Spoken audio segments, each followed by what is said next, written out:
मजीद अच्छी वीडियोस के लिए हमारे चैनल को सब्सक्राइब कीजिए। इंसानों की गुलामी और उन्हें कैद करना, जंजीर में जकड़ने के बारे में तो आपने सुना ही होगा, लेकिन पाकिस्तान में एक दरख्त ऐसा भी है जिसको 1-2 माह या साल से नहीं, पूरे 118 साल से बदगत के इस दरख्त ने कोई जुर्म ना होने के बावजूद सल्तनत बरतानिया के 1 टन पुलिस ऑफिसर की बर्बरियत की भेंट चढ़ा दिया गया, जो अब तक कैद है और इस कैद से छुटकारा नहीं पा सका। 1897 की एक तपती दोपहर को जेम्स क्वेड नामी एक पुलिस अफसर ने नशे की हालत में बदगत के इस दरख्त को अपनी तरफ आते हुए महसूस किया। नशे में अफसर को गुमान गुजरा कि ये दरख्त उस पर हमलावर होने वाला है।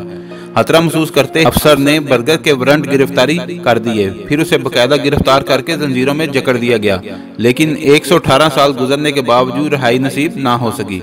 बूढ़े दरख्त पर एक बोर्ड आवेजा देखा जा सकता है, इस पर आई एम अंडर अरेस्ट तहरीर है। साथ ही इस अफसर के जुल्म की कहानी भी दर्ज है। अक्सर लोग इस कैदी दरख्त को देखने के लिए इलाके का दौरा करते हैं। लोगों का कहना है कि यह दरख्त अंग्रेजों के गैर मुनसफाना कवानीन की यादगार है।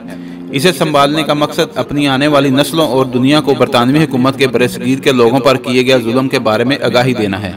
अगर आपको हमारी वीडियो अच्छी लगी है तो इसको लाइक और शेयर करें और कमेंट्स में अपनी राय का इज़हार जरूर कीजिए। शुक्रिया।